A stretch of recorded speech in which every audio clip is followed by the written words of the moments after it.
సంవత్సరాల తరబడి government job కోసం వేచి చూస్తున్నారా? కేవలం 8 నెలల్లో మీ కల నెరవేర్చుకోండి. వెంటనే కింది నెంబర్స్‌కి కాల్ చేయండి. అందమైన జీవితం కార్యక్రమానికి స్వాగతం. నమస్తే కళ్యాణ్ గారు. నమస్తే జయ గారు. ప్రేమించుకునేటప్పుడు మాట్లాడుకునే విషయాలు వేరుంటాయి, పెళ్ళైన తర్వాత జరిగే సంఘటనలు మరోలాగా ఉంటాయి. ఇక్కడ ఉన్నంత అండర్స్టాండింగ్ వన్స్ పెళ్ళైపోయిన తర్వాత అది ఎందుకు కనిపించదో, మరి ఎవరికి వాళ్ళు టేక్ ఇట్ ఈజీ గ్రాంటెడ్ లాగా అట్లా తీసేసుకుంటారో ఏమో మనకు తెలియదు, కానీ చాలా ఇష్యూస్కి అది కారణమవుతూ ఉంటుందండి. సార్ కాల్ చేస్తాను.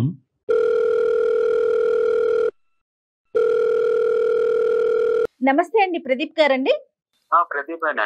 నేను జయానండి, సుమన్ టీవీ అందమైన జీవితం ప్రోగ్రామ్ నుంచి కాల్ చేస్తున్నాను. మీరు మెయిల్ చేశారు కదా? అవునండి, థ్యాంక్ యూ అండి. కాల్ చేస్తున్నాను. రైట్ అండి. కళ్యాణ్ చక్రవర్తి గారు ఉన్నారండి, డాక్టర్ గారు కూడాను. ఒక్కసారి మీ సమస్య మాట్లాడితే దానికి తగిన సలహా గానీ సూచన గానీ డాక్టర్ గారు ఇచ్చే ప్రయత్నం చేస్తారండి. ప్రదీప్ కదండి? ప్రదీప్ అండి. నమస్తే ప్రదీప్ గారు. నమస్తే అండి. నమస్తే అండి, చెప్పండి. నా పేరు ప్రదీప్ అండి. రైట్. ప్రాపర్ విజయవాడ. ఓకేనండి. నేను హైదరాబాద్ లో కంపెనీలో జాబ్ చేస్తున్నానండి. ఓకే. ఆఫీస్ లో కొలీగ్ పరిచయం అయింది. 2 years లవ్ చేసుకున్నాము. అంటే మా ఇంట్లో ఒప్పుకోలేదు, వాళ్ళ ఇంట్లో ఒప్పుకున్నారు. ఇద్దరం పెళ్లి చేసుకున్నామండి. ఓకేనండి, సంతోషం. అక్కడ వరకు బానే ఉంది. తర్వాత ఇంకా బానే ఉందండి మా జీవితం. తర్వాత ఇంకా ఇబ్బందులు కష్టాలు ఇంకా మొదలైనయండి. ఎలాంటి ఇబ్బందులు అంటే మా ఇంట్లో సాంప్రదాయాల కట్టుబాట్లు అవి మొత్తం ఇప్పుడు సమస్య అవుతుందండి అమ్మాయికి. అసలు మీ ఇంట్లో ఉన్న కట్టుబాట్లు ఏంటి మేము తెలుసుకోవచ్చా? గాజులు వేసుకోవడం, బొట్టు పెట్టుకోవడం, అయ్యో బట్టలు వేసుకోవడం గాని ఇలా అండి. అంటే ఫస్ట్ లో బానే ఉందండి, తర్వాత నుంచి ఇంకా ప్రేమించి నిన్ను నమ్మిన వచ్చినటువంటి అమ్మాయికి అట్లీస్ట్ కొంతకాలం అయినా కూడా కట్టుబాట్లు అలవాట్లు అయ్యేంత వరకు కొంత సేద తీరాలి, అలవాటు పడాలి, టైం ఇవ్వాలి. మరి ఇచ్చారా లేదా మీరు? అది నేను ముందే చెప్పానంటే ఇవన్నీ ఉంటాయి మా సాంప్రదాయాలు కట్టుబాట్లు, అవి ఒప్పుకుంటేనే రాని చెబితే అప్పుడు అడ్జస్ట్ అవుతాను. అనుభవించడం వేరు. మీ వైఫ్ పేరేంటి? మా వైఫ్ పేరు లయ అండి. ఇప్పుడు మీ వైఫ్ ఎక్కడున్నారు? లయ ఎక్కడున్నారు? పుట్టింటికి వెళ్ళిపోయింది మేడం. పుట్టింటికి వెళ్ళిపోయి ఎంతకాలం అయిందన్నా? 1 month అవుతుందండి. 1 month అవుతుంది. మాటలు ఉన్నాయా మరి? మీరు ఇద్దరు కమ్యూనికేషన్ లో ఉన్నారా లేదా? లేదండి. మాట్లాడట్లా? అవునండి. మీరు కాల్ చేశారా? కాల్ చేశానండి, రెస్పాండ్ అవ్వట్లేదు. ఇలా ఇది ఫస్ట్ టైమా అమ్మాయి ఇలా ఇల్లు వదిలి వెళ్ళిపోవటం అనేటటువంటిది ఇంతకు ముందు కూడా జరిగిందా? లేదండి, ఫస్ట్ టైం అండి. కట్టుబాట్లు సాంప్రదాయాలు ఇలాంటి ఇవన్నీ తట్టుకోలేక భరించలేక వెళ్ళిపోవటమేనా, లేదా ఇంకా ఇతరత్ర కారణాలు ఏమైనా ఉన్నాయా? ఇయేనండి. ఇవే. మీతో పాటు ఎవరుంటారు మీ ఇంట్లో? అమ్మ, మా నాన్న అండి. అమ్మ నాన్న ఉంటారు. అమ్మకి అమ్మాయికి పడేది కాదా? పడదండి. మరి అటువంటి గొడవలు అయినప్పుడు మీరు అమ్మ సైడ్ సపోర్ట్ ఉంటారా, ఆ అమ్మాయి సైడ్ సపోర్ట్ ఇచ్చేవారా?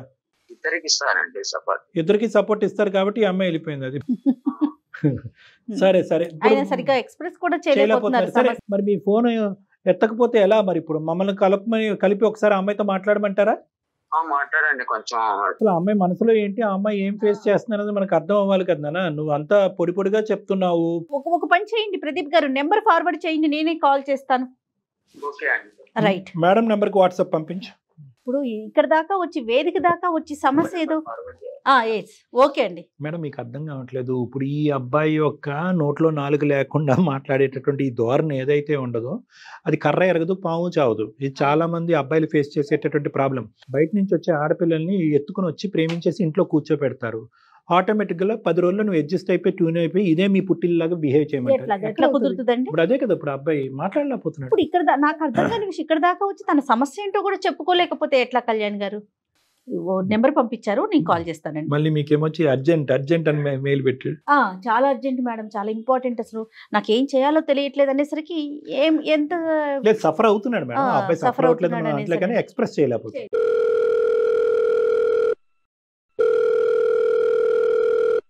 హలో, నమస్తే అండి. హలో, నమస్తే. నేను జయానండి, సుమన్ టీవీ అందమైన జీవితం ప్రోగ్రామ్ నుంచి మాట్లాడుతున్నాను. మా ప్రోగ్రామ్ కి మీ హస్బెండ్ ఒక మెయిల్ పెట్టారండి, మీ ఇద్దరి మధ్య ఏదో ఒక చిన్న సమస్య ఉందని. ప్రదీప్ గారు మా పర్సనల్ ప్రాబ్లమ్స్ మీకెందుకు షేర్ చేసి మీకెందుకు చెప్పారండి? మీరు అన్నది 100% కరెక్టేనండి, కానీ తనకంటూ ఒక పరిష్కారం కావాలి, లైఫ్ ని సాఫీగా ముందుకు తీసుకెళ్లాలి, మీతో జర్నీ కంటిన్యూ చేయాలనే ఉద్దేశంతో మా దాకా వచ్చారండి. అది ఫ్యామిలీ ఇష్యూస్ కదండి, నా పర్మిషన్ లేకుండా మీకు ఎట్లా చెప్తారు? మీరు ఎట్లా ఫోన్ చేస్తారండి? 2 నిమిషాలు ఓపికగా వినమ్మా. ఎందుకంటే మీరిద్దరు ప్రేమించుకున్నారు, ఒకరినొకరు వదిలి ఉండకూడనటువంటి పరిస్థితి, పెద్దల అంగీకారం లేకుండా మీరు పెళ్లి చేసుకున్నారు. కరెక్ట్ గా కట్ చేస్తే కనుక 6 నెలలు తిరగక ముందే నువ్వు వెళ్ళి మీ అమ్మాళ్ళ ఇంట్లో కూర్చున్నావు. దానికంటే మేము ఫోన్ చేయడం పెద్ద సమస్య అమ్మ. ఆ అబ్బాయి కింద మీద పడి ఏడుస్తున్నాడు, నా పిల్లలతో నన్ను కలపండి చెప్పబెట్టకుండా వెళ్ళిపోయిందని చెప్పి. నీకు అక్కడ పరువు తక్కువే. ఇంత హడావుడిగా ప్రేమించినటువంటి అమ్మాయి 6 నెలలు తిరగక ముందే మీ ఇంట్లో కూర్చుంటే కనుక మీ అమ్మ నాన్న కూడా సో అందరి సమస్య కింద భావించి ఒక 2 నిమిషాలు ఓపికగా మాట్లాడదాం. తర్వాత మేము ఎందుకు చేసాము, మా ప్రైవేట్ ఇష్యూ మీకు ఎందుకన్నా తర్వాత లాస్ట్ లో మాట్లాడుకుందాం. ఎందుకు కాదండి, అది ఫ్యామిలీ అండి. అబ్బాయితో నేను అసలు వాళ్ళ ఫ్యామిలీతో నేను టార్చర్ అసలు పడలేనండి. చిన్న చాదస్తం ఫ్యామిలీ కాదండి, లవ్ చేసుకున్నాం కాదనట్లేదు. ఎంత లవ్ చేసినా సరే మరి ఏ రకంగా అండి ఇట్లా ఫ్యామిలీ చెప్పాడు. అప్పటికి మా ఫ్యామిలీ ఇట్లా ఉండిద్ది అని చెప్పి నాకు ముందే చెప్పాడండి. మరి ఈ రకంగా ఉండిద్ది అని అనుకోలేదండి. గాజులు వేసుకోవాలి, బొట్టు పెట్టుకోవాలి, పూలు పెట్టుకోవాలి. ఆఫీస్ కి సాఫ్ట్వేర్ ఎవరైనా వెళ్ళేటప్పుడు అట్లా చేస్తారండి మీరు చెప్పండి. సాఫ్ట్వేర్ లో వద్దులేమ్మా, ఇంట్లో వేసుకుంటావా? ఇంట్లో వేసుకుంటారండి సాఫ్ట్వేర్. బయటకి వెళ్ళేటప్పుడు కూడా వేసుకోవాలంట అండి. ఫ్రెండ్స్ వాళ్ళు ఉంటారు కానీ చూసి నవ్వుకోవడం కానీ అట్లా చేస్తారు కదండి. ఆఫీస్ కి వెళ్ళేటప్పుడు కూడా అవే వేసుకో వెళ్ళాలి కంపల్సరీగా. గాజులు అయితే చాలా ఉండాలి. ఇంట్లో వేసుకుంటానండి, వాళ్ళు చెప్పిందే వింటాను. వర్క్ చేసి వచ్చి మళ్ళీ అన్ని ఇంట్లో కూడా వర్క్ చేయాలంట అన్ని. మళ్ళీ నేను ఏమైనా వర్క్ చేసినా కూడా అవి వాళ్ళకి నచ్చవు. మళ్ళీ వాళ్ళు వాష్ చేసుకుంటారు. ఏమైనా చేసినా కూడా కుకింగ్ వాళ్ళకి నచ్చదు, మళ్ళీ వాళ్ళు కుక్ చేసుకుంటారు. ఓహోహో, ఓకే ఓకే. ఇతను ఏమంటాడమ్మా? ఇతను ఏమంటండి, కామ్ వాళ్ళ అమ్మతో మాట్లాడలేడు, ఇటు నాతో మాట్లాడలేడండి. వాళ్ళ అమ్మకి ఏమన్నా సరే కామ్ ఉంటారు తప్ప రెస్పాన్స్ అవ్వదు. నాకెళ్ళి సపోర్ట్ తీసుకొని మాట్లాడు. అమ్మాయి జాబ్ చేసి వచ్చింది కదా, ఎక్కడ ఇంటికి వచ్చిన తర్వాత వర్క్ ఎక్కడ చేసిద్ది, వాళ్ళ ఇంట్లో అసలు అల్లారముద్దుగా పెంచుకున్నారు అమ్మాయి. అసలు ఏం మాట్లాడండి, కామ్ గా ఉంటాడు ఇంకా అంతే. ఓకే, అతను అటు ఇటు గోడ మీద పిల్లివాటం అనేది మాకు అర్థమైంది. నీ మాటల్లో కూడా మాకు ఇప్పుడు బలపడింది. కానీ యాక్చువల్గా నువ్వు అక్కడ సఫర్ అయినటువంటి ఇంకొన్ని సందర్భాలు సంఘటనలు చెప్పమ్మా. అంటే వంట చేస్తే వాళ్ళే చేసుకుంటారు, చాదస్తాలు ఎక్కువ, బొట్టు పెట్టుకోమని ఆఫీస్కి వెళ్ళమంటారు, గాజులు వేసుకుని చాలా చాదస్తాం అండి గాజులు. ఇప్పుడు మా పేరెంట్స్ ఏమైనా ఫోన్ చేశారనుకో, ఒక పేరెంట్స్ అని చేస్తారు కదండి, ఒక 1 అవర్ మాట్లాడినా సరే మా పెద్దమ్మ వాళ్ళతో ఎందుకు ఊరికే ఫోన్ మాట్లాడుకుంటా ఉంటే ఎవరు ఫోన్లు చేస్తున్నారని అదొకటి అండి. సరే ఫ్రెండ్స్ తో బయటకి వెళ్దామంటే ఇప్పుడు మాకు వీకెండ్ వస్తుంది కదా, సాటర్డే సండే. సరే వీకెండ్ కి బయటకి వెళ్దామని చెప్పినా కూడా ఫ్రెండ్స్ బాయ్స్ తో వెళ్తున్నావా, గర్ల్స్ తో వెళ్తున్నావా, ఎంతసేపుకి వస్తాను, వెళ్ళొద్దు, శనివారం బయటకి వెళ్ళకూడదు అని కట్టుబాట్లు సాంప్రదాయాలు ఉన్నాయి. పెద్దవాళ్ళు చెప్పిన మాటలని వినాలి, నీకు ఇష్టం వచ్చినట్టు ఉంటే మేము ఎట్లా పెట్టుకుంటాం నేను ఇంట్లో అని మాట్లాడుతున్నారండి. కదా మీవి కట్టుబాట్లు సాంప్రదాయాలు అని ఎందుకు అనుకోవాలమ్మా? ఒక ఆడపిల్ల బయటకు వెళ్తున్నప్పుడు తల్లిదండ్రులుగా మీ అత్తగారు మామగారు చెప్పేటటువంటి జాగ్రత్తలు అని ఎందుకు అనుకోకూడదు? ఇప్పుడు మా ఫ్యామిలీ వస్తారండి నన్ను చూడడానికి గానీ, రైట్, ఓకే, వాళ్ళు వచ్చినా సరే వాళ్ళని ట్రీట్ చేయడం కూడా చేయరండి. వాళ్ళని పలకరించే విధానం కూడా మంచిగా ఉండదు. అంటారని వాళ్ళని చూసినట్టు చూస్తారండి. వాళ్ళకైతే క్యాస్ట్ ఫీలింగ్ అయితే చాలా ఉంది. మా పేరెంట్స్ మీద ప్రేమతో వస్తారండి ఒక 2 days ఉండడానికి. నేను వెళ్ళడానికేమో నన్ను పంపించరు. పంపించినా సరే ఫోన్లు చేసి వచ్చే అంటారు. మా పేరెంట్స్ వస్తారండి నన్ను చూడడానికి. చూసినప్పుడు మరి వాళ్ళని వచ్చినప్పుడు మర్యాదగా పలకరించడం కానీ, సరే ఏమైనా వాళ్ళు చేసి పెట్టకపోయినా పర్లా నేను చేసుకుంటానండి. వాళ్ళతో మంచిగా ఉంటారు. మా ఫ్యామిలీ వాళ్ళు ఏమనుకుంటారు, ఏంది అసలు నీతో సరిగ్గా లేరు, నీతో సరిగ్గా ఉండరా, ఏంది ఇట్లా చూపిస్తున్నారు పార్షాలిటీ. మాట్లాడింది ఎవరు? మీ హస్బెండ్ మీ అత్త మామలమ్మ? ఎవరు మాట్లాడుతున్నారు? ఎవరు మాట్లాడరు? మీ పేరెంట్స్ తో మీ వారు మాట్లాడరా? మా అత్త మామలు గానీ ఇంట్లో ఫ్యామిలీ జాయింట్ ఫ్యామిలీ అండి మాది. వాళ్ళతో మాట్లాడితే బాగుండేది కానీ మా అమ్మగారితో మా నాన్నగారితో మాట్లాడరండి. మా అత్త కాదమ్మా, మీ హస్బెండ్ మాట్లాడతాడా మాట్లాడా? మా హస్బెండ్ ఏం మాట్లాడినట్టు వాళ్ళ అమ్మాయి చెప్తారండి ఆయనకి. ప్రేమించినప్పుడు ఉన్నంత స్పీడ్ పెళ్లి చేసుకున్న తర్వాత నీ హక్కులు నీ స్వాతంత్రం గురించి కాపాడే ప్రయత్నం అయితే లేదు. ముందు చెప్పారండి మా ఫ్యామిలీ ఇట్లా ఉంటారంటే సరే కొంచెం ఏమని నేను కన్వీనియన్స్ గా ఎట్లా కొట్టి అడ్జస్ట్ అయి ఉందామంటే మరీ ఇదండి. నాకు ఇష్టమైన అది డాగ్ ఒకటి ఉందండి నా దగ్గర. అప్పుడు నేను నాకు ఇష్టం అని పెంచుకుంటూ ఉన్నాను. మ్యారేజ్ అయిందని నేను తెచ్చుకుంటా అని చెప్పాను. నా దగ్గర మా ఫ్యామిలీతో నా దగ్గరే ఉండిద్దని చెప్పినా సరే వద్దు, అది వస్తే ఇల్లంతా తర్వాత చేసిద్ది. నీకే స్థానం లేదు, కుక్క పిల్లకి ఎక్కడ ఉంటుంది. చాలా మంది నీలాంటి ఆడపిల్లల్ని నేను చూశాను. ఆఫీసులకు వెళ్తారు, కార్పొరేట్ సెక్టర్లో పనిచేస్తూ ఉంటారు. మన నమ్మకం మనది, మన సాంప్రదాయం మనది.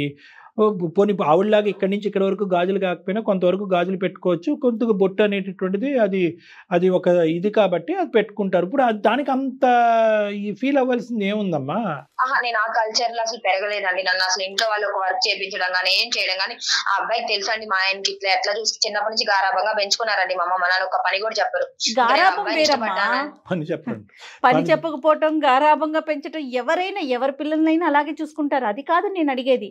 కల్చర్ గానీ సాంప్రదాయాలు గానీ మీ ఇంటికి వాళ్ళ ఇంటికి పూర్తి భిన్నంగా ఉన్నాయా అని అడుగుతున్నా. అవునండి భిన్నంగానే ఉన్నాయి. అదే అంటున్నాను కదా, అన్ని ఇట్లా అజయ్ అంతా చాదస్తం అండి. చాలా పాతకాలం చాదస్తం. ఇంకా వాళ్ళు చెప్పే పద్ధతులు మీకు చాదస్తంగా అనిపిస్తున్నాయి. మీరు చేయకపోవటం అండి. మరి మీరు చేయకపోవటమేమో వాళ్ళకి మా కట్టుబాట్లను ఫాలో అవ్వట్లేదని అనిపిస్తా ఉంది. ఇలాంటివి లయ ఇంకా నువ్వు పడినటువంటి ఇబ్బందులు కొంతవరకు చెప్పమ్మా. అంటే గాజులు బొట్టు అంటే కనుక ఓకే, అది కొంతమంది అంగీకరించవచ్చు, అంగీకరించకపోవచ్చు. ఇప్పుడు వెస్ట్రన్ డ్రెస్ వేసుకోవద్దు అంటారండి, జీన్స్ వేసుకోవద్దు అంటారండి. ఇంకా బయటికి వెళ్ళి వచ్చిన తర్వాత వస్తాం కదండి, ఇంటికి వచ్చిన తర్వాత హౌస్ అంతా కడగాలంటండి మళ్ళీ. వాయమ్మా. ఓకే, సరే అది అయిపోయింది. ఎప్పుడైనా మూవీకి వెళ్దామని బయటకు మా ఆయన తీసుకొని వెళ్ళామనుకో, ఆమె పర్మిషన్ కావాలి. మూవీకి వెళ్తాము, ఇట్లా మనీ కూడా ఆమెని అడిగి తీసుకోవాలి. మేము శాలరీ చేస్తున్నా కూడా మాకు వస్తున్నా కూడా ఆ శాలరీస్ అంతా మేము ఆమెకే ఇవ్వాలి. మీరు తీసుకోండి. ఇంకా చిన్నగా నేను చాక్లెట్ బిస్కెట్ కొనుక్కోవాలన్నా సరే ఆమె మనీ అడిగితే ఆమె పర్మిషన్ అడిగి ఆమె దగ్గర నుంచి మనీ తీసుకొని నేను ఏమన్నా కొనుక్కోవడానికైనా బయటకు వెళ్ళడానికైనా మా ఆయనతో నేను చేయాలండి. వాళ్ళు మూవీకి వెళ్తామేమని చెప్పినా సరే ఇంట్లో టీవీ ఉందిగా టీవీ చూడండి అని చెప్పి, సరే ఇంట్లో టీవీ ఉందని చెప్పి టీవీ దగ్గరికి వెళ్ళి కూర్చొని చూసామని ఫ్యాన్ వేసుకొని ఆ టీవీ కట్టేసింది. ఫ్యాన్ మేము ఇంట్లోనే ఉన్నాయి, ఇప్పుడు వీకెండ్కి ఇంట్లో ఉంటాను కదండి, ఏమన్నా తింటా స్నాక్స్ అట్లా కూర్చుంటాను కదా, ఆ ఫ్యాన్ కూడా ఆపేస్తారండి. అంటే కరెంట్ వేస్తానే కరెంట్ వేస్ట్ అని ఆపేస్తారండి. కరెంట్ బిల్ అయిపోయిందని మరి ఇంత చాదస్తం ఏందండి. కుక్ చేశాను అనుకో వాళ్ళకి నచ్చిందండి మళ్ళీ కుక్ చేసుకుంటారు. బట్టలు వాష్ చేశాను అనుకో ఆ బట్టలు మళ్ళీ వాషింగ్ మిషన్ వేసుకుంటారు. ఇప్పుడు గిన్నెలు తోమాను అనుకో అవి మళ్ళీ వాళ్ళు తోముకుంటారు. ఇంకా అంతకాడికి నేను చేసేదండి వాళ్ళే చేసేసుకోవచ్చు కదా. నేను చేసి నేను నచ్చవండి, మంచిగానే చేస్తానండి ఎప్పుడు కూడా నచ్చు. వాళ్ళ చుట్టాలు వస్తానే ఉంటారండి డైలీ. వాళ్ళు వస్తారు, వాళ్ళు వచ్చాక మళ్ళీ క్లీన్ చేయాలి. ఎప్పుడు ఆ ఇంట్లో కడగడం 24 గంటలు తిరుగుతానే ఉండిద్ది ఆ వాషింగ్ మిషన్. వేసింది ఇల్లు ఎప్పుడు కడుగుతానే ఉండాలి. ఎవరు వచ్చినా ఎవరు రాకపోయినా కావాలని చేస్తారో అసలు నేను ఇంట్లో ఉండాలని చేస్తారో వెళ్ళిపోవాలని చేస్తారో మరి నాకు అర్థం కాదండి. ఇంకా పీరియడ్స్ టైంలో అయితే ఇంకా నేను చెప్పకూడదండి. ఇంకా ఇంకో గ్రహం మీద ఉంటావు. మూలన పడేసి అన్నం కూడా ప్లేట్ లో పెట్టి ఇసిరి పడేస్తాడు. ఇంకా మా ఆయన ఉన్నాడా అంటే ఒక్క మాట మాట్లాడి శుద్ధ పప్పండి ఎందుకు చేసుకున్నా అనిపిస్తుంది. వాళ్ళమ్మ చెప్పిన దానికి ఆవు అంటాడంటే ఏమండి మాట్లాడండి ఇట్లా మ్యారేజ్ చేసుకున్నాడు కదంటే ఏం మాట్లాడు, శుద్ధ పూసలాగా ఉంటాడు. పెళ్లికి ముందు డిస్క్రైబ్ చేశాడు అన్నారు కదా, ఇంత వివరంగా డిస్క్రైబ్ చేశాడా? ఇంత వివరంగా డిస్క్రైబ్ చేస్తే ఏ ఆడపిల్ల వెళ్దా? ఇంత చెప్పున్నాడా? మరి ఈ రకంగా ఏ ఆడపిల్ల అయినా ఉంటుందండి. ఎవరు ఉంటారు ఆ ఇంట్లోకి ఏ గొడవ వచ్చినా సరే ఒక 2 days తప్ప ఇంకెక్కువ డేస్ ఉండదండి. చాలా రికార్డులు బదులు కొట్టావు. అసలు టార్చర్ చూపిస్తారండి. ఈ అబ్బాయి అసలు ఏం మాట్లాడడానికి ఎందుకు పెళ్లి చేసుకున్నానో నాకైతే అర్థం కావట్లేదు. గాజులు వేసుకొని మూలు ఉంటారు చూడండి, ఇంకంతే. ఇప్పుడు కూడా చూడు కాన్ఫరెన్స్ కాల్ లో అతను పడుకుని పోయినట్టున్నాడు. బాబు నిద్రలేసావా? మాట్లాడతావు ఇప్పటికైనా? అండి ఏం మాట్లాడండి, ఏమి మాట్లాడు. ఆయన మాట్లాడితే ఆయన నోరు ఇంతెందుకు వచ్చిందండి మాకు అసలు. మేము మీతో మాట్లాడాల్సిన అవసరం ఏముంది? వాళ్ళ అమ్మాయినా ఒక్క మాట అయినా మాట్లాడచ్చు కదండి ఇట్లానే. అవునమ్మా అవునమ్మా. అమ్మని అండు నిన్ను అనడు. ఇప్పుడు మాతో కూడా అంటలేదు. అండి బాబు ఉన్నావా? పడుకున్నావా? ప్రదీప్ ఉన్నావా? నిద్రలేసావా? ఏమయ్యా నీ బాధ నా బాధ? ఆ అమ్మాయి ఒక చాటబారెడ్డి నరకాన్ని చెప్తుంది మాకు. కొద్ది గొప్ప నువ్వు సముదాయించటమో, సారీ అని చెప్పటమో, ఇక ముందు జరగదని చెప్పటమో, లేదంటే మా అమ్మని మార్చుకుంటానంటాం, ఏది మాట్లాడకపోతే అడగంది అమ్మ అన్న అన్నం పెడతదా? ఇప్పుడు కూడా అంటే ఏమి మాట్లాడండి. పూజ చేశామంటే అందరి కాళ్ళు మొక్కాలండి. మొక్కితే గానీ నాకు రోజు గడవదు. ఇంకా ప్రతి ఒక్కరిదండి పొంగి ఆశీర్వాదం తీసుకొని ఇంకా ఆఫీస్కి వెళ్ళాలి. అంటే పండగప్పుడా మొక్కేది? రోజు మొక్కాలా? ఆ రోజండి ఇప్పుడు డే బై డే చేస్తానే ఉంటారండి పూజలు. అత్త మామ ఆశీర్వాదం తీసుకుంటారు, లేదా పెద్దవాళ్ళు ఉంటే అందరు తీసుకోవాలి. వాళ్ళ అన్న వాళ్ళది, వాళ్ళ అక్క వాళ్ళది, ప్రతి ఒక్కరిది తీసుకోవాలండి. అందరి దగ్గర కాలు మొక్కాలి. మీది ఎవరిదన్నా తీసుకుంటారా? మా దేవతి తీసుకోరండి, అసలు నన్ను లెక్క కూడా చేయరండి. ఇంకా అదేందని అడిగితే ఏం చెప్పండి, శుద్ధ పూసాల ఉంటానండి. అసలు ఏం మాట్లాడు, అసలు వేస్ట్ అండి. ఈయన పెళ్లి చేసుకున్నా సరే ఈయన నాకు మొగుడులాగా అనిపించడండి. మా అత్తే నాకు మొగుడులాగా కూర్చొని నన్ను టార్చర్ పెడుతుంది. ఈయన ఎందుకు చేసుకున్నా నాకు అర్థం కావట్లేదు. చేతగానోడు లాగా ఉంటాడు ఇంట్లో. ఇంకా అది ఒక మాటలో చెప్పాలంటే ఈ చేతగానోడే. ప్రదీప్ నేను ముందే చెప్పాను సార్ ఇట్లాంటి. ముందే చెప్పాయా?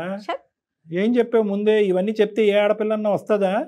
నువ్వు ఎక్కడ ఇవన్నీ చెప్తే ఈ అమ్మాయి రాకుండా నీ ప్రేమ అక్కడికే తెగిపోద్దు, ఇరిగిపోద్దు అని చెప్పి పైకి పట్టింపులు పంతాలు అని చెప్పి సింపుల్గా ఒక డైలాగ్ చెప్పి తీసుకొచ్చేసావు అమ్మాయికి. ఫుల్ 70mm సినిమా అమ్మాయికి ఇప్పుడు కనిపిస్తుంది. ఇప్పుడు ఆ అమ్మాయి పరిస్థితి ఏంటి? ఇప్పుడు నువ్వేమొచ్చి అబ్బాయితో కాపురం చెయ్యను సార్, నేను వెళ్ళలేను ఆ ఇంట్లోకి. నాకు అవసరం లేదు సార్. మొగుడు లేకపోయినా నాకు వద్దు సార్. నేను మా అమ్మ మా నాన్న దగ్గరే ఉంటాను. సరేలేమ్మా. అబ్బాయి అంతే సార్. మీరు మాట్లాడుతున్నా సరే మీకు సమాధానం కూడా ఇవ్వట్లేదు సార్ అబ్బాయి సరిగ్గా. లేదమ్మా అమ్మ, అతని అమాయకత్వం అమ్మ, అది అతని నేచరే. అది అనొద్దు మేడం, అమాయకత్వం అనొద్దు మేడం. అమాయకత్వం ఉంటే కొంతవరకు అండి. అది చూసే నేను ఇష్టపడ్డాను. సరే మంచోడు అబ్బాయి, ఏం మాట్లాడు, నేను ఏమన్నా పడతాడు కాకుంటాడేమో అనుకున్నాను. మరి ఇంతని అనుకోలేదు మేడం నేను అసలు. మరి ఇట్లా ఉంటే ఎట్లా అండి? వాళ్ళ అమ్మలు అన్ని చేపిస్తుంటే ఒక మాట తిరిగి ఏంది మా అమ్మాయి కూడా అమ్మాయి కదా, ఎందుకు అంత ఇచ్చేపిస్తున్నారు, చెల్లెల్ని అనే వాళ్ళందరినీ ఎట్లా చూస్తున్నా, వాళ్ళతో పాటు ఈక్వల్ గా చూడొచ్చు కదా అని ఒక మాట చెప్పొచ్చు కదండి నా పక్క నుండి. సరే పని అంటే చేస్తానండి, ఒక మాట నాకు వెళ్ళి సపోర్ట్ ఎవ్వరు ఉంటారండి ఆ ఇంట్లో. ఒక్కరు కూడా నాకు సపోర్ట్ చేయరండి, ఒక్కరు కూడా నాతో మాట్లాడరు సరిగ్గా. మోహన్ చీట్లిచ్చుకోవడం పని మనిషేనండి ఆ ఇంట్లో నేనైతే. అయ్యో అయ్యో, అసలు ఇలాంటి ఉద్యోగం ఎలా చేస్తున్నాడు అయ్యా, నాకు అర్థం కావట్లేదు. బయట బానే ఉంటాడు మేడం, ఆ ఇంట్లో ఎప్పుడైతే వాళ్ళ అమ్మ దగ్గర ఉంటాడో అతను అప్పుడు ఏం మాట్లాడి ఇంక వాళ్ళ అమ్మ ఏం చెప్తే అది కొంగు చదువుకోడు అంటారు చూడండి, ఇంకా ఆ టైపే. కాదుమా, మరి మీ మామగారి పరిస్థితి ఏంటి? మా మామ కూడా అంతేనండి, అత్తయ్య తానా అంటే కందానా అంటాడు, ఇంకా అంతే. ఏమన్నా ఇట్లా ఒక డెసిషన్ తీసుకుందంటే ఓకే ఓకే ఇంకా అంతే, అంతేగా ఇప్పుడు ఈయన ఎట్లా ఉన్నాడో సేమ్ యాజ్ ఇస్ వాళ్ళ డాడీ కూడా అంతే, మా మామయ్య కూడా అంతేనండి. మా మామయ్యకి తగ్గవాడే ఇప్పుడు మా ఆయన కూడా, ఆ మాట ఇంకా వాళ్ళకి శాసనం. మరి ఇవన్నీ చెప్తే అది వింటారు. కాదు నాన్న, ఇవన్నీ చెప్పిన తర్వాత మరి మీ అమ్మ నాన్న ఏమంటారమ్మా? వెళ్ళమంటారా, వద్దంటారా, ఉండమంటారా? చెప్పానండి నేను ఇట్లా సమస్య ఇట్లా చూస్తున్నారని చెప్తే వాళ్ళు ఏమన్నారు, నీకు ఇష్టపడి నువ్వు చేసుకున్నావమ్మా, ఇంక ఇంత సమస్య అంటున్నావు, నువ్వు వెళ్ళొద్దు, నువ్వు చెయ్యొద్దు, ఇంట్లో ఎట్లా పెరిగావు, నువ్వు అక్కడికి వెళ్ళి అన్ని సమస్యలు బాధపడడానికి వద్దు, ఆ అబ్బాయిని వచ్చేయమని చెప్పి సపరేట్ గా ఉంటే మీ ఇద్దరు ఉండండి, ఆ ఉమ్మడి కుటుంబంలో అయితే మీరు వద్దు, నిన్నైతే నేను పంపించను, మీరు సపరేట్ గా ఏమన్నా ఉంటే ఉందామని మా అమ్మ నేను డిసైడ్ అయ్యానండి. వాళ్ళ ఇంట్లో గంగా నేను వెళ్ళనండి, నేను ఇంకా కాపురం చేయలేను అక్కడ. అతను బయటకు వచ్చేస్తే నీకు ఓకేనా? అతను బయటకు వచ్చేస్తే నాకు ఆయన మీద ఇష్టం ఉందండి, కానీ వాళ్ళ అమ్మ వాళ్ళే మారుతున్నారు, వాళ్ళ అమ్మ మాటలు వింటామే. అమ్మ, ఇంత వివరంగా ప్రదీప్తో ఎప్పుడన్నా చెప్పావా నువ్వు పడేటటువంటి బాధను? మీరు పర్సనల్ గా కూర్చున్నప్పుడు ఎప్పుడన్నా మీ అత్తగారు లేనంటే? రోజు చూస్తానే ఉంటాడండి, అవసరం లేదు. ఇప్పుడు ఇంట్లో జరిగిన సమస్యలు ఇద్దరం డ్యూటీకి వెళ్ళేసి వస్తాము, నేను వచ్చిన కాలం ఏ సమస్యలు పడుతున్నాను ఏందని అబ్బాయి చూస్తానే ఉంటారు తప్ప మాట్లాడడానేనండి నాకు ఈ బాధ. ఇప్పుడు ఇప్పుడు మీరు ఇన్ని చెప్తున్నా కూడా ఆయన నుంచి రెస్పాన్స్ లేదండి, ఏం చెప్తాడండి? అమ్మ ఇదేంటంటే ఇందులో మార్పు వస్తే మీ ప్రయాణం ముందుకెళ్తుందమ్మా, లేదంటే ఈ ప్రయాణం ముందుకెళ్ళటం చాలా కష్టం. ఎందుకంటే ఇది చాలా ఒక విధంగా చెప్పాలి అంటే ఒక విధమైనటువంటి మానసిక హింస ఇది. అంటే కొన్ని అంశాలు మాత్రం సాంప్రదాయం పట్టింపు, దానికి మేము ఎప్పుడు వ్యతిరేకించాం, అంతవరకు నువ్వు కాంప్రమైజ్ అవుతావని మేము అనుకుంటాం. కానీ ఫ్యాన్ ఆపేయటం, లైట్ ఆపేయటం, ప్రతి రూపాయి లెక్క చెప్పటం, ఉదయం నుంచి సాయంకాలం వరకు స్నానాలు చేయటం, బట్టలు 100 సార్లు ఉతకటం, ఓకే ఇవన్నీ టూ మచ్గా ఉన్నాయి. మరి ప్రదీప్ వీటన్నిటిని ఒక కంట్రోల్ అనే పద్ధతికి నువ్వు తీసుకురాగలిగితే నీ భార్యని నమ్మకంగా మీ ఇంటికి రావడానికి రెడీగా ఉంది. మరి నువ్వేమన్నా ఆలోచించావా? ఈ అమ్మాయి 100 సార్లు ఇంతకుముందు చాలా సందర్భాల్లో చెప్పింది, నీ కళ్ళతో కూడా నువ్వు చూసా, అయినా కానీ ఏం చేయలేదు. నువ్వు ఇందాక చెప్పినప్పుడు ఏంటంటే కట్టే కొట్టే తెచ్చా అన్నట్టుగా 3 మాటలు చెప్పావు. ఇంత వివరంగా నువ్వు మాకు ఎక్కడ చెప్పావు? ఆ అమ్మాయి ఏం పని పాట లేకుండా వాళ్ళ అమ్మాయిల ఇంట్లో వెళ్ళి కూర్చుంది అన్నట్టుగా చెప్పావు. ఆ అమ్మాయి బాధ నీ బాధ కాదా? ప్రేమించుకుని ఇక్కడ తీసుకొచ్చుకున్నావు. ఆ అమ్మాయిని సేవ్ చేయాలా లేదా? ఆ అమ్మాయి కష్టం నీ కష్టం కాదా? ఇప్పుడైనా చెప్పి మాట్లాడు, ఏ విధంగా అమ్మాయికి ఒక సెక్యూరిటీని ఇస్తావు? మాట్లాను సార్, నేను బాగా చూసుకుంటాను. చూసుకోండి. నేను 6 months నుంచి పడి ఉన్నానండి. ఒక్క రోజు కూడా ఒక్క డే కూడా నా పక్క తిరిగి మాట్లాడుంటే నేను అన్ని చేసేదాన్ని, నా పనులు ఆమె చెప్పినవి వినేదాన్ని. ఒక్క మాట కూడా మాట్లాడండి, ఎట్లా ఉండిద్దంటే అంటారు వాళ్ళు చూసినట్టు చూస్తున్నారు ఇంట్లో. అమ్మ అతను ఒకసారి ఆలోచింపజేద్దాం అమ్మా, ఒక 2 నిమిషాలు మాట్లాడి ఉండి అతను అసలు ఏం చెప్తాడో చూద్దాం. చెప్పు నాన్న ప్రదీప్, ఏం చెప్పాలనుకుంటున్నావు చెప్పు. ఇప్పటికైనా వేరే కాపురం అయితే నేను పెట్టను సార్, ఎందుకంటే నాకు ఇద్దరు కావాలి, అమ్మాయి కావాలి, అమ్మగారు కావాలి, ఇద్దరు కావాలి సార్. మా ఫ్యామిలీని వదిలిపెట్టయితే నేను బయటికి రాలేను సార్. బయటికి రాకుండానే అదే ఇంట్లో ఉంటూ మధ్యస్థ ఆప్షన్ ఏదైనా మీరు చెప్పండి, మేము చాలా సంతోషిస్తాం. ఇప్పటి నుంచి బాగా చూసుకుంటాను సార్ అమ్మాయిని. నువ్వు బాగానే చూసుకుంటున్నావు అయ్యా బాబు. అక్కడ వచ్చినటువంటి ప్రాబ్లం అంతా కూడా మీ ఇంట్లో ఉన్నటువంటి చాదస్తాలు అవనియండి, లేదంటే విపరీతమైన ఓసిడి ప్రాబ్లం అవనియండి, పట్టింపులు అవనియండి, ఇవన్నీ ఎవరు చూస్తారు? నేను చెప్పుకుంటాను సార్. మరి ఇప్పుడు వరకు ఎందుకు చెప్పుకోలేదు? మాతో చెప్పగానే మీరు చెప్పంటే నువ్వు చెప్పడం ఏంటి? ఇప్పుడు ఇంతలా బాధపడుతుంది కదా సార్ అమ్మాయి, అందుకని ఇంతలా బాధపడుతున్నాను నువ్వు అనుకోలేదా? ఇప్పుడు దాకా నీ కళ్ళెదురుగుంటే జరగట్లేదా? చంద్రమండలం మీద ఉన్నావా? మీ ఇంట్లోనే కదా ఉన్నావు నువ్వు. ఏం చేద్దాం ప్రదీప్, చెప్పాలి మీరే. The ball is in your court. ఇప్పుడు మార్చుకుంటాను సార్, మా అమ్మని కంట్రోల్ లో పెట్టుకుంటాను సార్ మొత్తం. ఎలాగా కంట్రోల్ పెట్టుకోవాల్సినటువంటి తల్లిని కంట్రోల్ పెడతానంటే చండాలంగా ఉంది. కానీ అమ్మకి ఈ అమ్మాయి పడేటటువంటి బాధ ఏంటి చెప్పుకోవాలి. ఆ బాధ వల్ల మీ ఇద్దరి మధ్య ఎటువంటి గొడవలు అవుతున్నాయి. ఈ పాటికి మీ అమ్మగారికి కూడా అర్థమైంది కదా, కోడలు ఇంట్లోంచి వెళ్ళిపోవటం అనేది అత్తగారికి అవమానకరమే కదా. సో ఆవిడ కూడా ఫీల్ అవుతూ ఉంటారు. సో ఈ రోజు మనం అందరం మాట్లాడుకునే సంభాషణ అంతా కూడా ఏ విధంగా ఆ అమ్మాయి ఎంత బాధపడుతుంది అనేది మీ అమ్మగారికి విడమర్చి చెప్పు. ఇప్పుడు మాకు నమ్మకం కలిగించడం, నేను వచ్చేస్తానని మాకు చెప్పడం కాదు. లయాకి నువ్వు ఏం ప్రామిస్ చేయాలి అనుకుంటున్నావు, ఏ పద్ధతిలో ఇంట్లో సిచ్యువేషన్ ని కంట్రోల్లోకి తీసుకొస్తావు, అమ్మకి నొప్పి కలగకుండా ఈ అమ్మాయికి బాధ కలగకుండా. Very good. ఏ పని రాకుండా చూసుకుంటాను సార్. ఒక 2 నెలలు చూడమనండి సార్. 2 నెలల్లో అది జరగకపోతే, ఆ అమ్మాయికి కావాల్సిన కంఫర్ట్ ఆ అమ్మాయికి రాకపోతే అప్పుడేంటి? 2 నెలలు చూడమనండి సార్. ఓకే, అది అవ్వకపోతే నేను వేరే కాపురం పెట్టుకుంటాను సార్. Right, okay. అది మరి నువ్వు కన్విన్స్ చేసుకోవాలి. ఇప్పుడు వేరే కాపురం పెట్టినందుకు మీ అమ్మగారికి ఈ అమ్మాయి మీద ఉన్న కోపం 2 రెట్లు ఎక్కువ అవ్వకూడదు. కోడలు వచ్చి విడగొట్టినటువంటి కాపురం, అందులో పెద్ద జాయింట్ ఫ్యామిలీ మీది. ఇప్పుడు ఈ అమ్మాయి పెద్ద విలన్ అయిపోతుంది. అది నీ ఉద్దేశంగా ఈ కుటుంబం దూరం ఉండి దగ్గర అవుతుంది. ఈ కుటుంబం అందరూ నలుగురు దూరంగా ఉన్నా కూడా హ్యాపీగా ఉంటారనే విధంగా అమ్మకి నచ్చజెప్పేటటువంటి ప్రయత్నం చేయాలి. అలాగే ఈ జాయింట్ ఫ్యామిలీ విడిపోకూడదని అందమైన జీవితం కోరుకుంటుంది. ఎందుకంటే విడగొట్టేటటువంటి కార్యక్రమం కాదు. ఎంతైనా కూడా అందరూ రావాలి కలిసి ప్రయాణం చేయాలనుకునేటటువంటి వేదిక ఇది. కాబట్టి నువ్వు ఈ 2 months పాటు విశ్వ ప్రయత్నం చేసి అమ్మకి చెప్పేటటువంటి విధంగా చెప్పు. అవసరమైతే అమ్మని నువ్వు నా దగ్గరికి రండి, ఈ అమ్మాయి పడినటువంటి బాధ ఏంటి, ఏ విధంగా ఇంటి పద్ధతులను మార్చుకోవచ్చు అనేది అమ్మకి చెప్పే విధంగా నేను చెప్తాను. ఆ అమ్మకి నీతో పాటు అమ్మతో నేను కన్విన్స్ చేసే ప్రయత్నం చేస్తాం. విడిపోయేటటువంటి ప్రయత్నం మనం చెయ్యొద్దు, ఓకేనా? మ్యాక్సిమం. కానీ మీరు ఇట్లా అంటి ముట్టినట్టు ఏదో ఒక మాట మాట్లాడితే ఎక్కువ, 2 మాటలు మాట్లాడితే తక్కువ అంటూ ఉంటే ఎట్లాగా అవుతుందండి? ముందు మీరు చెప్పినప్పుడు నిజంగా అబ్బాయి ఎంత మంచివారు మీరు అనుకున్నాను. కానీ అమ్మాయి మాట్లాడి మీ వర్షన్ చూస్తూ ఉంటే ఇట్లానా? బయటికి వెళ్ళి ఉద్యోగం చేసుకుంటా ఉండి ఎంత స్పీడ్గా ఉండాలండి? ఒకటే పాయింట్ ప్రదీప్, ఈరోజు ఆ అమ్మాయి ఒకే ఒక ఆలోచనతో మీ ఇంటికి వచ్చింది. ఏంటంటే తల్లిదండ్రుల దగ్గర ఉన్నటువంటి సెక్యూరిటీ తల్లిదండ్రులని కాదనుకుని మీ వరకు వచ్చింది. అంటే వాళ్ళని వాదించి ప్రదీప్ ఎంతోడు అంతోడు, ఎంత సెక్యూరిటీ అంత ప్రొటెక్షన్ ఇస్తాడని చెప్పి మీ ఇంటికి వచ్చేటప్పటికి ఆ అమ్మాయి చూడకూడనటువంటి ప్రపంచాన్ని చూసింది. సెక్యూరిటీ లేదు, ప్రొటెక్షన్ లేదు. ఎందుకు ఉండాలి? ఆ అమ్మాయికి భద్రత లేనటువంటి వాతావరణంలో ఎందుకు ఉండాలి? ఇంపార్టెన్స్ లేని వాతావరణంలో ఎందుకు ఉండాలి? ఫ్రీడమ్, స్వేచ్ఛ లేనటువంటి వాతావరణంలో ఎందుకు ఉండాలి? మీ అమ్మకి చెప్పుకునేటటువంటి ప్రయత్నం నువ్వు ఈ రోజు నుంచి ప్రారంభించి చెప్పేటటువంటి విధంగా అమ్మకి చెప్పు. ఆ అమ్మాయికి ఒక నమ్మకం కలిగితే 2 months తర్వాత చూస్తుంది. లేదంటే మీరు ఇందాక చెప్పినటువంటి విధంగా విడి కాపురం ఏంటి అన్నది ఆలోచించవచ్చు. ఏమన్నా నువ్వు చెప్పాలి లయ్యా? నమ్మనండి ఆయన్ని, నేను విని విసుకెత్తిపోయాను. లయా అతను ఎక్స్ప్రెసివ్ కాదు, మాట్లాడలేడు అంతే తప్ప దుర్మార్గుడో లేకపోతే నేను ఇబ్బంది పెట్టే రకం అయితే కాదు. మరి ఇతని వల్ల ఇబ్బంది వచ్చింటే కనుక అమ్మాయి ఎప్పుడో వెళ్ళిపోయి ఉండేది మేడం. ఇతని వల్ల కాకుండా వాళ్ళ వల్ల ఇబ్బంది వచ్చింది. ఇతను మంచోడే కాబట్టి ఇంతవరకు అమ్మాయి వేసి. అదైతే నిజం. ఒకటే లయ, నేను ఒకటే సింపుల్. ఇక్కడ ఏంటంటే నీకు ప్రాణహాని లేదు, ఇంకో విధమైనటువంటి థ్రెట్ లేదు, నీ భవిష్యత్తుకి ఒక క్వశ్చన్ మార్క్ లేదు. ఇప్పటి వరకు ఇక్కడ ఉన్నటువంటి నువ్వు ఇంకో 2 months ఇక్కడ ఉండటం కష్టం కాదు. కంట్రోల్ చేస్తాను, కన్విన్స్ చేస్తానని చెప్పి ఈ మాత్రం మాటలు కూడా అతను ఇంతకు ముందు అనలేదు. ఇప్పుడు అంటున్నాడు. ఇప్పుడు భారం అతని భుజస్కంధాల మీద ఉంది కాబట్టి అతను ప్రూవ్ చేసుకోవాల్సినటువంటి అవసరం అతని నెత్తి మీద ఉంది. లేదంటే ఈ పెళ్లి పెటాకులు అవుతుంది.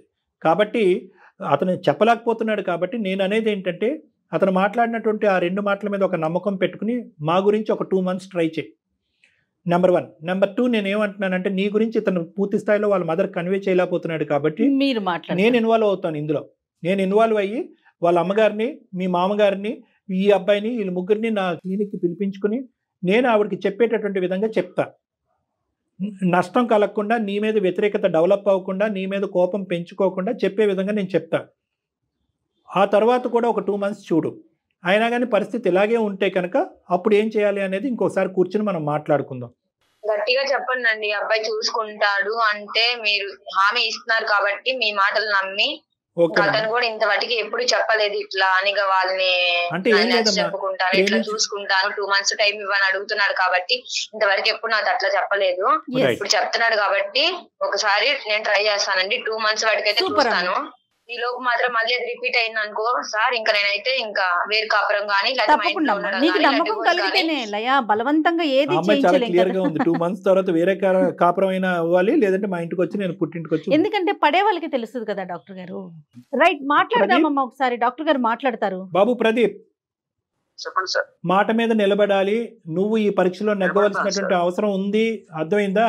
ఆ సమయం ఆసన్నమైంది, ఇందులో నువ్వు నెగ్గాలి. ఓకే ఓకే సార్, ఇప్పటి నుంచి బాగా చూసుకుంటాను సార్. అదే బాగా చూసుకోవటం అనేటటువంటిది ఇందాక బాగానే చూసుకుంటాం ప్రదీప్. మీ ఇంట్లో మీ అమ్మకి చెప్పుకో, నా మీద ఊరికి అలవకుండా.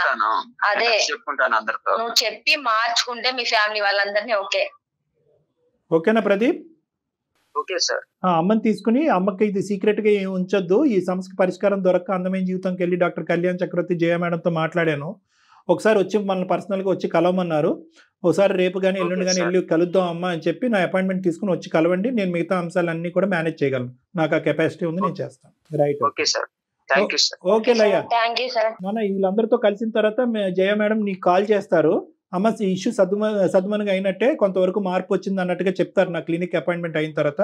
అప్పుడు నువ్వు బయలుదేరి వచ్చి మంచి రోజు చూసుకుని బయలుదేరి వచ్చేది కానీ. ఓకేనమ్మా? నేనైతే ఒక మాట చెప్తాను లయ, మీకు లయ ఫార్వర్డ్ స్టెప్ ఒకటి అయితే మీరు వేయండి లయ ప్లీజ్.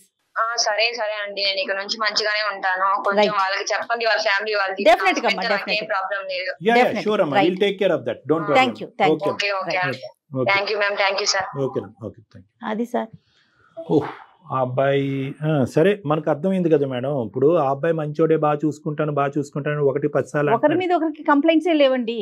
కాదు మేడం, ఇప్పుడు ఈ అబ్బాయి ఉన్నాడు అనుకోండి, చెప్తున్నాను ఉదాహరణకి, బాగా చూసుకుంటాను అంటున్నాడు అంటే ఇప్పటికీ కూడా అతని పాయింట్ ఆఫ్ వ్యూలో అతను ఈ కాపురాన్ని ఎలా చూస్తున్నాడు అనేది కానీ, వాళ్ళ అమ్మగారు వ్యవహరించేటటువంటి తీరుని నేను బాగా చూసుకుంటాను, మా అమ్మ కూడా బాగా చూసుకునేటట్టుగా చేస్తాను అని రావట్లేదండి. కాబట్టి ఏంటంటే అదే ఇందాక ఆ అమ్మాయి అన్నట్టుగా ఏంటంటే వాళ్ళ ఇంట్లో హోల్ అండ్ సోల్ కంట్రోల్ ఆ పెద్ద ఆవిడకి మనం చెప్పేటటువంటి విధంగా చెప్పాలి. ఎందుకంటే ఇతనికి ఇచ్చే కౌన్సిలింగ్ కంటే లయ ఇక్కడికి రాకముందే ఆవిడకి కొద్దిగా కౌన్సిలింగ్ ఇచ్చి ఆవిడని కొద్దిగా నియంత్రించి అప్పుడు లయకి ఇన్విటేషన్ పంపిస్తే ఆ అమ్మాయి కాన్ఫిడెంట్ గా వస్తుంది. ఈ 4 మొక్కలు బట్టి ఆ అమ్మాయి పరిగెట్టుకుని రాదు, అసలు రాకూడదు కూడా కళ్యాణ్ గారు. అప్పుడు ఆ అమ్మాయి మనల్ని అప్రోచ్ అవుతుంది, మళ్ళీ తను మెయిల్ పెట్టిద్ది మనకి అందమైన జీవితం మెయిల్ పెడతాదో వాళ్ళ పేరెంట్స్ మెయిల్ పెడతారు. అది డెఫినెట్ గా ముందు మీరు అన్నట్లుగా వాళ్ళ అత్తగారితో మాట్లాడిన తర్వాత నెక్స్ట్ స్టెప్ తీసుకుందాం. రైట్ అండి, నమస్తే. ఓకే.